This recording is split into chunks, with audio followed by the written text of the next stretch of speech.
During the whole of a dull, dark, and soundless day in the autumn of the year, when the clouds hung oppressively low in the heavens, I had been passing alone on horseback through a singularly dreary tract of country, and at length found myself, as the shades of the evening drew on, within view of the melancholy house of Usher.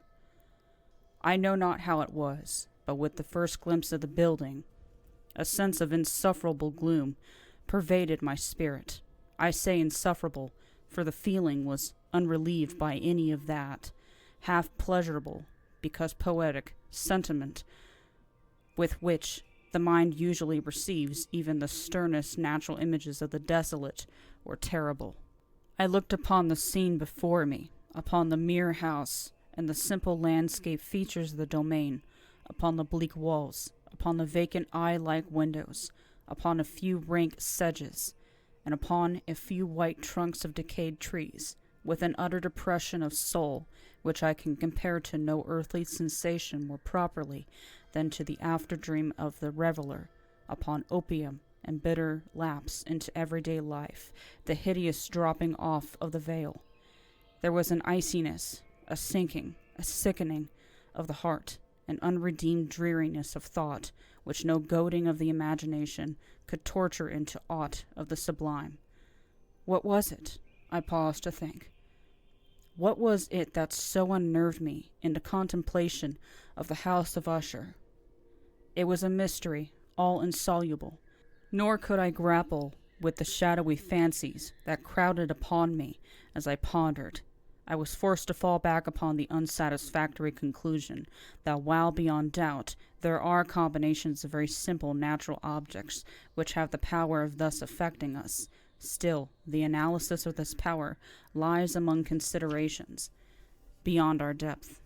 It was possible, I reflected, that a mere different arrangement of the particulars of the scene, of the details of the picture, would be sufficient to modify, or perhaps to annihilate its capacity for sorrowful impression, and acting upon this idea, I reined my horse to the precipitous brink of a black and lurid tarn that lay in unruffled luster by the dwelling, and gazed down, but with a shudder even more thrilling than before, upon the remodeled and inverted images of the grey sedge, and the ghastly tree stems, and the vacant and eye-like windows. Nevertheless, in this mansion of gloom, I now proposed to myself a sojourn of some weeks. Its proprietor, Roderick Usher, had been one of my boon companions in boyhood, but many years had elapsed since our last meeting. A letter, however, had lately reached me in a distant part of the country, a letter from him which, in its wildly importunate nature, had admitted of no other than a personal reply. The MS gave evidence of nervous agitation. The writer spoke of acute bodily illness, of a mental disorder which oppressed him, and of an earnest desire to see me, as his best and indeed only personal friend, with a view of attempting, by the cheerfulness of my society, some alleviation of his malady. It was the manner in which all this, and much more, was said. It was the apparent heart that went with his request, which allowed me no room for hesitation, and I accordingly obeyed forthwith what I still considered a very singular summons. Although, as boys, we had been even intimate associates, yet I really knew little of my friend. His reserve had always been excessive and habitual. I was aware, however, that his very ancient family had been noted, time out of mind, for a peculiar sensibility of temperament displaying itself through long ages in many works of exalted art, and manifested of late in repeated deeds of magnificent yet unobtrusive charity, as well as passionate devotion to the intricacies, perhaps even more than to the orthodox and easily recognizable beauties of musical science. I had learned, too, the very remarkable fact that the stem of the Usher race, all time honored as it was, had put forth at no period any enduring branch. In other words, that the entire family lay in the direct line of descent, and had always, with very trifling and very temporary variation, so lain. It was this deficiency I considered, while running over in thought the perfect keeping of the character of the premises with the accredited character of the people, and while speculating upon the possible influence which the one, in the long lapse of centuries, might have exercised upon the other. It was this deficiency, perhaps, of collateral issue, and the consequent undeviating transmission from sire to son of the patrimony with the name, which had at length so identified the two as to merge the original title of the estate in the quaint and equivocal appellation of the house of Usher, an appellation which seemed to include in the minds of the peasantry who used it both the family and the family mansion. I've said that the sole effect of my somewhat childish experiment, that of looking down within the tarn, had been to deepen the first singular impression. There can be no doubt that the consciousness of the rapid increase in my superstition, for why should I not so term it, served mainly to accelerate the increase itself. Such, I have long known, is the paradoxical law of all sentiments having terror as a basis, and it might have been for this reason only that, when I again uplifted my eyes to the house itself from its image in the pool, there grew in my mind a strange fancy, a fancy so ridiculous indeed that I but mention it to show the vivid force of the sensations which oppressed me. I had so worked upon my imagination as really to believe that about the whole mansion and domain there hung an atmosphere peculiar to themselves and their immediate vicinity, an atmosphere which had no affinity with the air of heaven, but which had reeked up from the decayed trees and the grey wall and the silent tarn, a pestilent and mystic vapor, dull, sluggish, faintly discernible, and leaden-hued. Shaking off from my spirit what must have been a dream, I scanned more narrowly the real aspect of the building. Its principal features seemed to be that of an excessive antiquity. The discoloration of ages had been great. Minute fungi overspread the whole exterior, hanging in a fine tangled webwork from the eaves. Yet all this was apart from any extraordinary dilapidation. No portion of the masonry had fallen, and there appeared to be a wild inconsistency between its still perfect adaptation of parts and the crumbling condition of the individual stones. In this, there was much that reminded me of the specious totality of old woodwork, which had rotted for long years in some neglected vault, with no disturbance from the breach of the external air. Beyond this indication of extensive decay, however, the fabric gave little token of an instability. Perhaps the eye of a scrutinizing observer might have discovered a barely perceptible fissure, which, extending from the roof of the building in front, made its way down the wall in a zigzag direction until it became lost in the sullen waters of the tarn. Noticing these things, I rode over a short causeway to the house. A servant in waiting took my horse, and I entered the Gothic archway of the hall. A valet, of stealthy step, thence conducted me in silence through many dark and intricate passages in my progress to the studio of his master. Much that I encountered on the way contributed, I know not how, to heighten the vague sentiments of which I have already spoken. While the objects around me, while the carvings of the ceilings and somber tapestries of the walls, the ebon blackness of the floors, and the phantasmagoric armorial trophies which rattled as I strode, were but matters to which, or to such as which, I had been accustomed from my infancy. While I hesitated not to acknowledge how familiar was all this, I still wondered to find how unfamiliar were the fancies which ordinary images were stirring up. On one of the staircases, I met the physician of the family.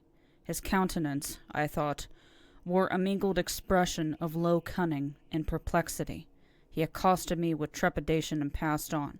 The valet now threw open a door and ushered me in to the presence of his master. The room in which I found myself was very large and lofty. The windows were long, narrow, and pointed, and at so vast a distance from the black oaken floor as to be altogether inaccessible from within. Feeble gleams of encrimsoned light made their way through the trellised panes and served to render it sufficiently distinct the more prominent objects around. The eye, however, struggled in vain to reach the remoter angles of the chamber or the recesses of the vaulted and fretted ceiling. Dark draperies hung upon the walls. The general furniture was profuse, comfortless, antique, and tattered. Many books and musical instruments lay scattered about, but failed to give any vitality to the scene. I felt that I breathed an atmosphere of sorrow. An air of stern, deep, and irredeemable gloom hung over and pervaded all. Upon my entrance, Usher arose from a sofa on which he had been lying at full length and greeted me with a vivacious warmth which had much in it. I at first thought of an overdone cordiality, of the constrained effort of the ennuyé man of the world. A glance, however, at his countenance convinced me of his perfect sincerity. We sat down, and for some moments, while he spoke not, I gazed upon him with a feeling half of pity, half of awe. Surely man had never so terribly altered in so brief a period as had Roderick Usher. It was with difficulty that I could bring myself to admit the identity of the one being before me, with the companion of my early boyhood. Yet the character of his face had been at all times remarkable. A cadaverous of complexion, an eye large, liquid, and luminous beyond comparison, lips somewhat thin and very pallid, but of a surprisingly beautiful curve, a nose of a delicate Hebrew model, but with a breadth of nostril unusual in similar formations, a finely molded chin, speaking, in its want of prominence, of a want of moral energy, hair of a more than web-like softness and tenuity. These features, with an inordinate expansion above the regions of the temple, made up altogether a countenance not easy to be forgotten. And now, in the mere exaggeration of the prevailing character of these features, and the expression they were wont to convey, lay so much of the change that I doubted to whom I spoke. The now ghastly pallor of the skin, and the now miraculous luster of the eye, above all things startled and even awed me. The silken hair, too, had been suffered to grow all unheeded, and as, in its wild gossamer texture, it floated rather than fell about the face, I could not even with effort connect its arabesque expression with any idea of simple humanity. In the manner of my friend, I was at once struck with an incoherence, an inconsistency. I soon found this to arise from a series of feeble and futile struggles to overcome an habitual trepidancy, an excessive nervous agitation. For something of this nature I had indeed been prepared, by no less by his letter than by reminiscences of certain boyish traits and by conclusions deduced from his peculiar physical conformation and temperament. His action was alternately vivacious and sullen.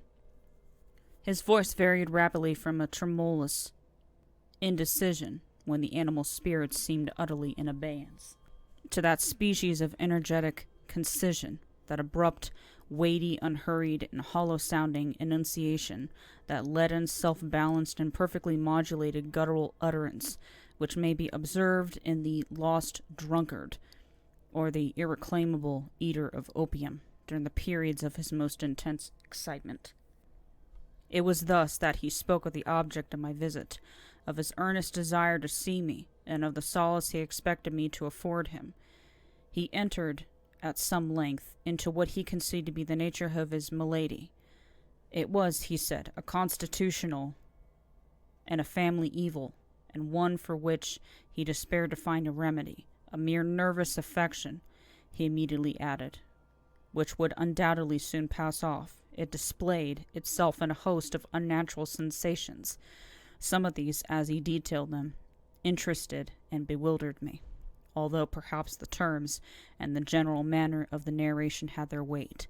He suffered much from morbid acuteness of the senses. The most insipid food was alone endurable. He could wear only garments of certain texture. The odors of all flowers were oppressive. His eyes were tortured by even a faint light, and there were but peculiar sounds, and these from stringed instruments, which did not inspire him with horror. To an anomalous species of terror, I found him a bounden slave. "I shall perish," said he. "I must perish in this deplorable folly. Thus, and not otherwise, shall I be lost. I dread the events of the future, not in themselves, but in their results. I shudder at the thought of any, even the most trivial, incident which may operate upon this intolerable agitation of soul. I have indeed no abhorrence of danger except in its absolute effect, in terror, in this unnerved, in this pitiable condition. I feel that the period will sooner or later arrive when I must abandon life and reason together in some struggle with the grim phantasm, fear. I learned, moreover, at intervals, and through broken and equivocal hints, another singular feature of his mental condition. He was enchained by certain superstitious impressions in regard to the dwelling which he tenanted, and whence for many years he had never ventured forth, in regard to an influence whose supposititious force was conveyed in terms too shadowy here to be restated, an influence which some peculiarities in the mere form and substance of his family mansion had, by dint of long sufferance, he said, obtained over his spirit, an effect which the physique of the grey walls and turrets, and the dim tarn in which they all looked down, had at length brought upon the morale of his existence.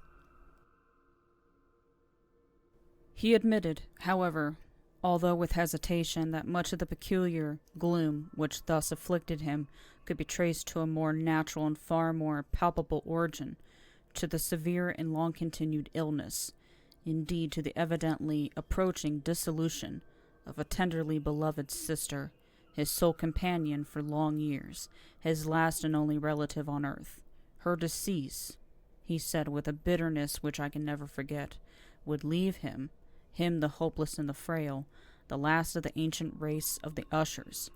While he spoke, the Lady Madeline, for so was she called, passed slowly through a remote portion of the apartment, and without having noticed my presence, disappeared. I regarded her with an utter astonishment, not unmingled with dread, and yet I found it impossible to account for such feelings.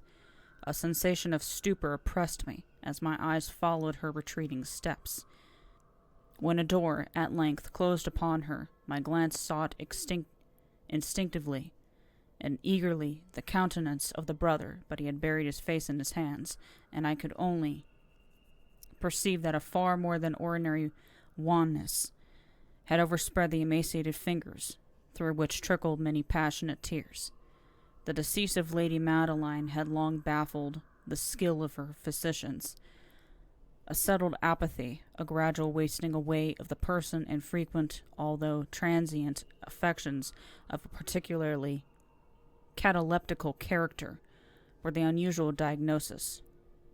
Hitherto, she had steadily borne up against the pressure of her milady, and had not betaken herself finally to bed, but on the closing in of the evening of my arrival at the house, she succumbed, as her brother told me at night with inexpressible agitation, to the prostrating power of the destroyer, and I learned that the glimpse I had obtained of her person would thus probably be the last I should obtain, that the lady, at least while living, would be seen by me no more. For several days ensuing, her name was unmentioned by either Usher or myself, and during this period I was busied in earnest endeavors to alleviate the melancholy of my friend. We painted and read together, or I listened, as if in a dream, to the wild improvisations of his speaking guitar, and thus, as a closer and still closer intimacy admitted me more reservedly into the recesses of his spirit, the more bitterly did I perceive the futility of all attempt at cheering a mind from which darkness, as if an inherent positive quality, poured forth upon all objects of the moral and physical universe in one unceasing radiation of gloom. I shall ever bear about me a memory of the many solemn hours I thus spent alone with the master of the house of Usher, yet I should fail in any attempt to convey an idea of the exact character of the studies or of the occupations in which he involved me or led me the way, an excited and highly distempered ideality threw a sulphurous luster over all. His long improvised dirges will ring forever in my ears. Among other things, I will hold painfully in mind a certain singular perversion and amplification of the wild air of the last waltz of von Weber, from the paintings over which his elaborate fancy brooded, and which grew, touch by touch, into vagueness at which I shuddered the more thrillingly, because I shuddered knowing not why from these paintings, vivid as their images now are before me, I would in vain endeavor to educe more than a small portion which should lie within the compass of merely written words. By the utter simplicity, by the nakedness of his designs, he arrested and overawed attention. If ever mortal painted an idea, that mortal was Roderick Usher. For me, at least, in the circumstances then surrounding me, there arose out of the pure abstractions in which the hypochondriac contrived to throw upon his canvas an intensity of intolerable awe, no shadow of which I felt ever yet in the contemplation of the certainly glowing yet too concrete reveries of Fuseli. One of the phantasmagoric conceptions of my friend, partaking not so rigidly of the spirit of abstraction, may be shadowed forth, although feebly, in words. A small picture presented the interior of an immensely long and rectangular vault, or tunnel, with low walls, smooth white, and without interruption or device. Certain accessory points of the design serve well to convey the idea that this excavation lay at an exceeding depth below the surface of the earth. No outlet was observed in any portion of its vast extent, and no torch or other artificial source of light was discernible, yet a flood of intense rays rolled throughout, and bathed the whole in a ghastly and inappropriate splendor. I have just spoken of that morbid condition of the auditory nerve which rendered all music intolerable to the sufferer, with the exception of certain effects of stringed instruments. It was perhaps the narrow limits to which he thus confined himself upon the guitar, which gave birth in great measure to the fantastic character of his performances. But the fervid facility of his impromptus could not be so accounted for. They must have been, and were, in the notes, as well as in the words of his wild fantasias, for he not unfrequently accompanied himself with rhymed verbal improvisations, the results of that intense mental collectedness and concentration to which I have previously alluded as observable only in particular moments of the highest artificial excitement. The words, one of these rhapsodies, I have easily remembered. I was, perhaps, the more forcibly impressed with it, as he gave it, because in the under or mystic current of its meaning, I fancy that I perceived, and for the first time, a full consciousness on the part of Usher of the tottering of his lofty reason upon her throne. The verses, which were entitled The Haunted Palace, ran very nearly, if not accurately, thus. In the greenest of our valleys, by good angels tenanted, once a fair and stately palace, radiant palace, reared its head, and the monarch thought's dominion. It stood there, never seraph spread a pinion over fabric half so fair. Banners yellow, glorious, golden, on its roof did float and flow. All this, was in the olden time, long ago, and every gentle air that dallied in that sweet day along the ramparts plumed and pallid, a winged odor went away. Wanderers in that happy valley through two luminous windows saw spirits moving musically to a lute's well-tuned law. Round about a throne where sitting Porphyrogene, in state his glory well befitting, the ruler of this realm was seen, and with all pearl and ruby glowing was the fair palace door, through which came flowing, flowing, flowing, and sparkling evermore, a troop of echoes whose sweet duty was but to sing, in voices the surpassing beauty, the wit and wisdom of their king.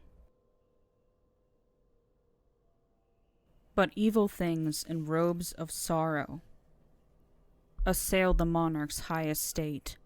Ah, let us mourn, for never morrow shall dawn upon him desolate. And round about his home the glory that blushed and bloomed is but a dim remembered story of the old time entombed.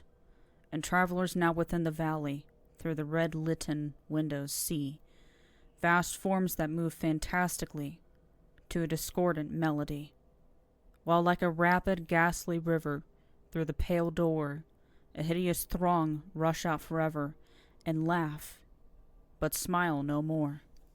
I will remember that suggestions arising from this ballad led us into a train of thought wherein there became manifest an opinion of Usher's which I mention not so much on account of its novelty, for other men have thought thus, as on account of the pertinacity with which he maintained it. This opinion, in its general form, was that of the sentience of all vegetable things, but in his disordered fancy, the idea had assumed a more daring character, and trespassed, under certain conditions, upon the kingdom of inorganization.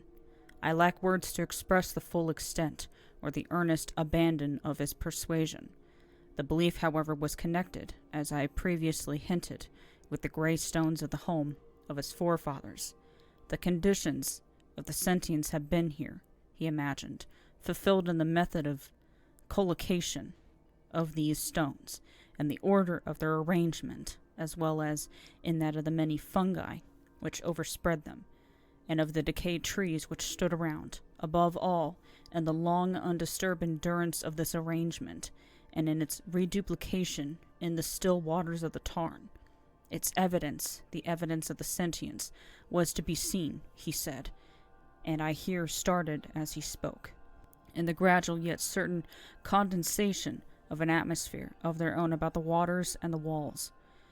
The result was discoverable, he added, in that silent yet importunate and terrible influence which for centuries had molded the destinies of his family, and which made him, what I now saw him, what he was. Such opinions need no comment, and I will make none. Our books, the books which for years had formed no small portion of the mental existence of the invalid, were, as might be supposed, in strict keeping with this character of phantasm. We pored together over such works as the Ververt et Chartreuse of Gresset, the Belphegor of Machiavelli, the Heaven and Hell of Swedenborg, the Subterranean Voyage of Nicholas Klim by Holberg, the Chiromancy of Robert Flood, of Jean de Indigene, of de la Chambre, the Journey into the Blue Distance of Tieck, and the City of the Sun of Campanella.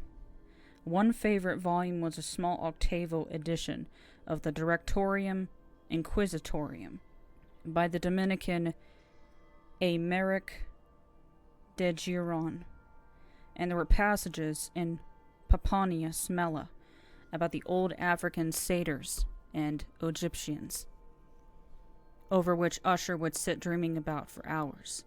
His chief delight, however, was found in the perusal of an exceedingly rare and curious book in quarto Gothic, the Manual of a Forgotten Church, the Vigile Mortuorum Secundum Chorum Ecclesiae Meguntinae.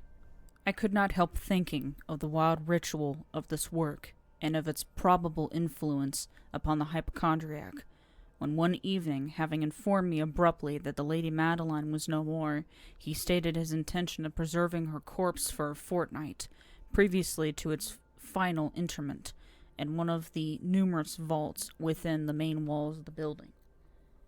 The worldly reason, however, assigned for this singular proceeding was one which I did not feel at liberty to dispute. The brother had been led to his resolution, so he told me, by consideration of the unusual character of the malady of the deceased, of certain obtrusive and eager inquiries on the part of her medical men, of the remote and exposed situation of the burial ground of the family.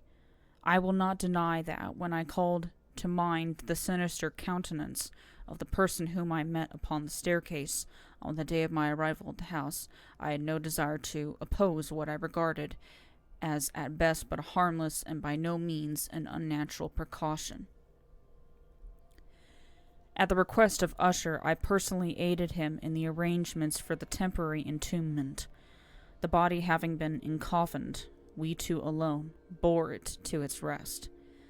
The vault in which we placed it, and which had been so long unopened that our torches, half smothered in its oppressive atmosphere, gave us little opportunity for investigation, was small, damp, and entirely without means of admission for light.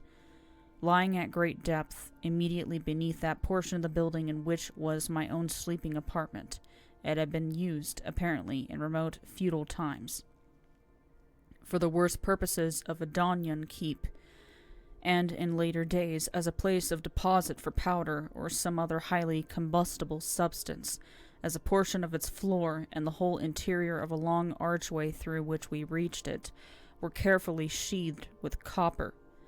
The door of massive iron had been also similarly protected. Its immense weight caused an unusually sharp grating sound as it moved upon its hinges.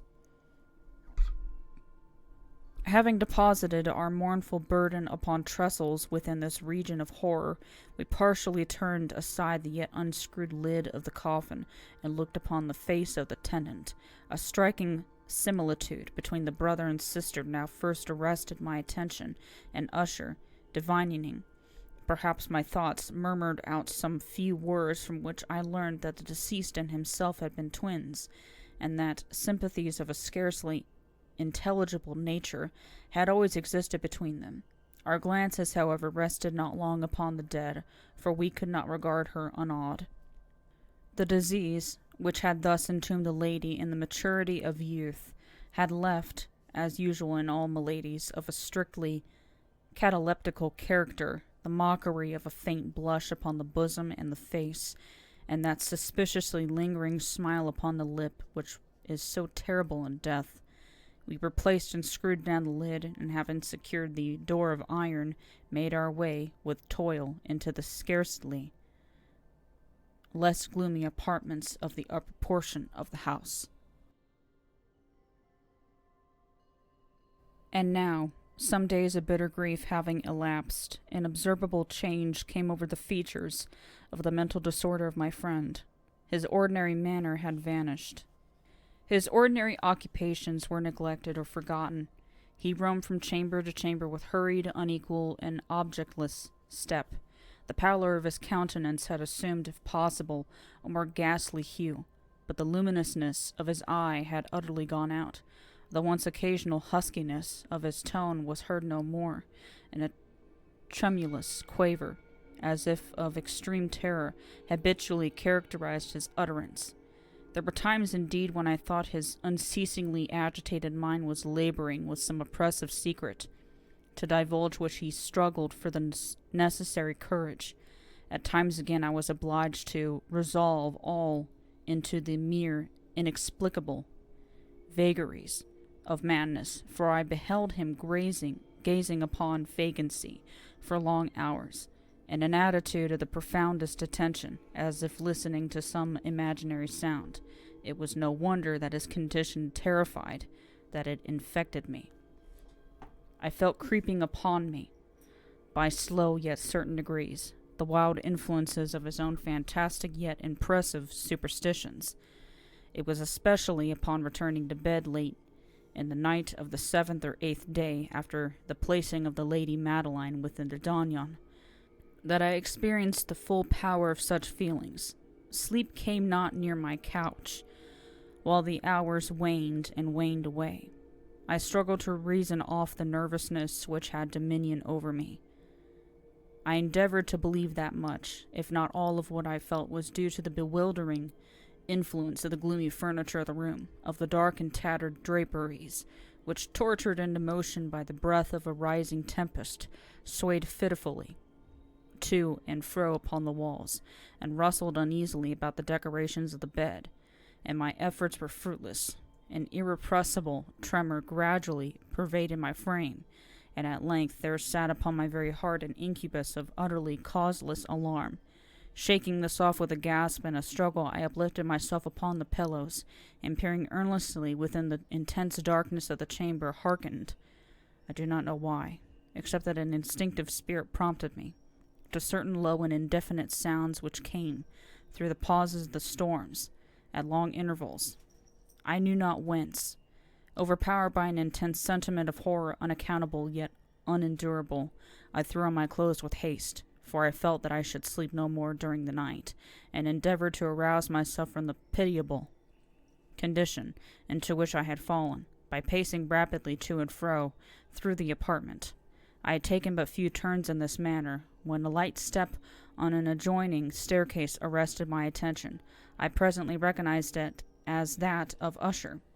In an instant afterward he rapped with a gentle touch on my door and entered, bearing a lamp. His countenance was, as usual, cadaverously wan, but, moreover, there was a species of mad hilarity in his eyes, and evidently restrained hysteria in his whole demeanor. His air appalled me, but anything was preferable to the solitude which I had so long endured, and I even welcomed his presence as a relief. "And you have not seen it?" he said abruptly, after having stared about him for some moments in silence. "And you have not then seen it? But stay! Stay you shall!" Thus speaking, and having carefully shaded his lamp, he hurried to one of the casements, and threw it freely open to the storm. The impetuous fury of the entering gust nearly lifted us from our feet. It was indeed a tempestuous, yet sternly beautiful night, with one wildly singular in its terror and its beauty. A whirlwind had apparently collected its force in our vicinity, for there were frequent and violent alterations in the direction of the wind, and the exceeding density of the clouds, which hung so low as to press upon the turrets of the house, did not prevent our perceiving the lifelike velocity with which they flew careering from all points against each other, without passing away into the distance. I say that even their exceeding density did not prevent our perceiving this, yet we had no glimpse of the moon or stars, nor was there any flashing forth of the lightning, but the under surfaces of the huge masses of agitated vapor, as well as all terrestrial objects immediately around us, were glowing in the unnatural light of a faintly luminous and distinctly visible gaseous exhalation which hung about and enshrouded the mansion. "You must not, you shall not behold this," said I, shudderingly, to Usher, as I led him with a gentle violence from the window to a seat. "These appearances which bewilder you are merely electrical phenomena, not uncommon, or it may be that they have their ghastly origin in the rank miasma of the tarn. Let us close this casement. The air is chilling and dangerous to your frame. Here is one of your favorite romances. I will read, and you shall listen, and so we will pass away this terrible night together."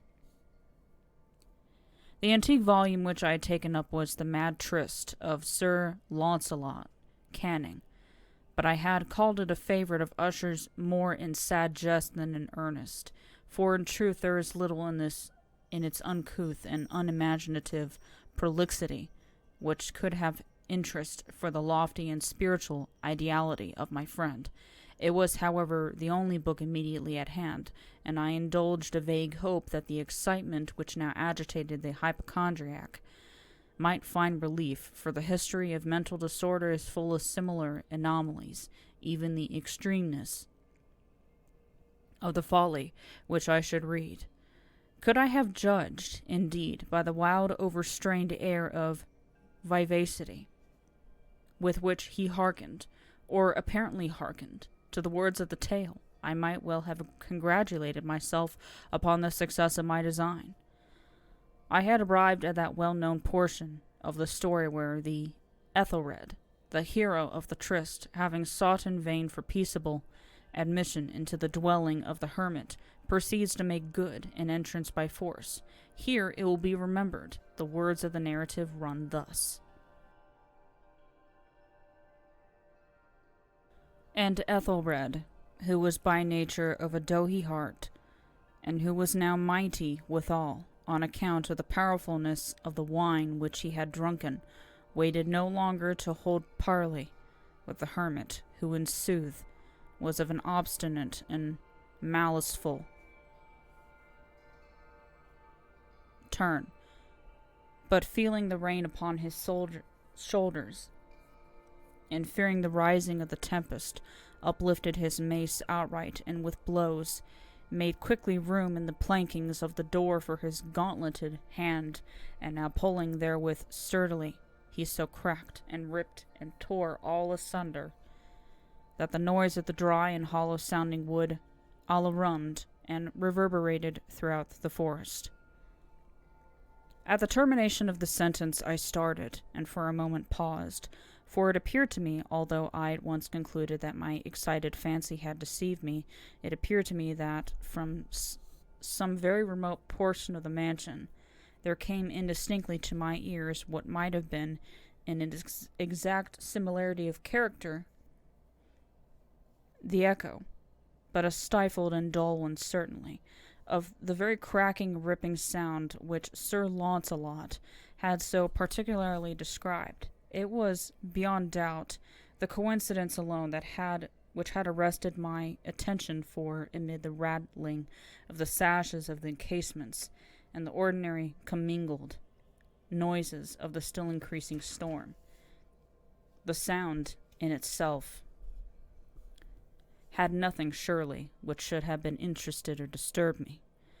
I continued the story, but the good champion, Ethelred, now entering within the door, was sore enraged and amazed to perceive no signal of the maliceful hermit, but in the stead thereof a dragon of a scaly, prodigious demeanor, and of a fiery tongue, which Satan guard before a palace of gold, with a floor of silver, and upon the wall there hung a shield of shining brass, with this legend enwritten: Who entereth herein, a conqueror hath been. Who slayeth the dragon, the shield he shall win. And Ethelred uplifted his mace, and struck upon the head of the dragon, which fell before him, and gave up his pesty breath, with a shriek so horrid and harsh, and withal so piercing, that Ethelred had feigned to close his ears with his hands against the dreadful noise of it, the like whereof was never before heard. Here again I paused abruptly, and now with a feeling of wild amazement, for there could be no doubt whatever that, in this instance, I did actually hear, although, from what direction it proceeded, I found it impossible to say, a low and apparently distant but harsh, protracted, and most unusual screaming or grating sound, the exact counterpart of what my fancy had already conjured up for the dragon's unnatural scream, as described by the romancer. Oppressed, as I certainly was, upon the occurrence of this second and most extraordinary coincidence by 1,000 conflicting sensations, in which wonder and extreme terror were predominant, I still retained sufficient presence of mind to avoid exciting, by any observation, the sensitive nervousness of my companion. I was by no means certain that he had noticed the sounds in question, although, assuredly, a strange alteration had, during the last few minutes, taken place in his demeanor, From a position fronting my own, he had gradually brought around his chair so as to sit with his face to the door of the chamber, and thus I could but partially perceive his features, although I saw that his lips trembled as if he were murmuring inaudibly. His head had dropped upon his breast, yet I knew that he was not asleep. The wide and rigid opening of the eye, as I caught a glance of it in profile, the motion of his body, too, was at variance with this idea, as he rocked from side to side with a gentle yet constant and uniform sway. Having rapidly taken notice of all this, I resumed the narrative of Sir Launcelot, which thus proceeded.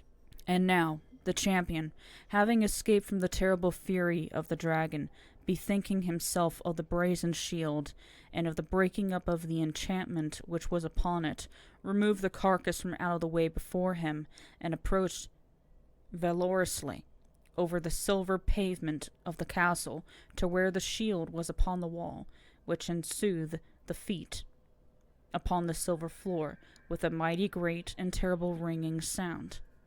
No sooner had these syllables passed my lips than, as if a shield of brass had indeed at the moment fallen heavily upon a floor of silver, I became aware of a distinct, hollow, metallic, and clangorous, yet apparently muffled reverberation.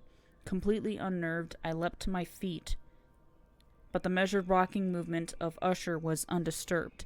I rushed to the chair in which he sat. His eyes were bent fixedly before him, and throughout his whole countenance there reigned a stony rigidity. But as I placed my hand upon his shoulder, there came a strong shudder over his whole person. A sickly smile quivered about his lips, and I saw that he spoke in a low, hurried, and gibbering murmur, as if unconsciousness of my presence. Bending closely over him, I at length drank in the hideous import of his words. Not hear it? Yes, I hear it, and have heard it. Long, long, long, many minutes, many hours, many days, I have heard it, yet I dared not. Oh, pity me, miserable wretch that I am. I dared not speak. We have put her living in the tomb. Said I not that my senses were acute? I now tell you that I heard her first feeble movements in the hollow coffin. I heard them many, many days ago, yet I dared not speak, and now tonight, Ethelred, ha ha! The breaking of the hermit's door, and the death cry of the dragon, and the clangor of the shield, say rather the rending of her coffin, and the grating of the iron hinges of her prison, and her struggles within the coppered archway of the vault. Oh, whither shall I fly? Will she not be here anon? Is she not hurrying to upbraid me for my haste? Have I not heard her footstep on the stair? Do I not distinguish that heavy and horrible beating of her heart? Madman! Here he sprang ferociously to his feet, and I shrieked out his syllables as if in the effort he were giving up his soul. Madman! I tell you that she now stands without the door! As if in the superhuman energy of his utterance there had been found the potency of a spell, the huge antique panels to which the speaker pointed threw slowly back, upon the instant, their ponderous and ebony jaws. It was the work of the rushing gust, but then without those doors did stand the lofty and shrouded figure of the Lady Madeline of Usher. There was blood upon her white robes, and the evidence of some bitter struggle upon every portion of her emaciated frame. For a moment she remained trembling and reeling to and fro upon the threshold, then with a low moaning cry fell heavily inward upon the person of her brother, and in her violent and now death agonies bore him to the floor a corpse, and a victim to the terrors he had anticipated. From that chamber and from that mansion I fled aghast. The storm was still abroad in all its wrath as I found myself crossing the old causeway. Suddenly there shot along the path a wild light, and I turned to see whence a gleam so unusual could have issued, for the vast house and its shadows were alone behind me. The radiance was that of the full setting and blood-red moon, which now shone vividly through that once barely discernible fissure, of which I had before spoken as extending from the roof of the building in a zigzag direction to the base. While I gazed, this fissure rapidly widened. There came a fierce breath of the whirlwind. The entire orb of the satellite burst at once upon my sight. My brain reeled as I saw the mighty walls rushing asunder, There was a long, tumultuous shouting sound like the voice of 1,000 waters, and the deep and dank tarn at my feet closed sullenly and silently over the fragments of the house of Usher.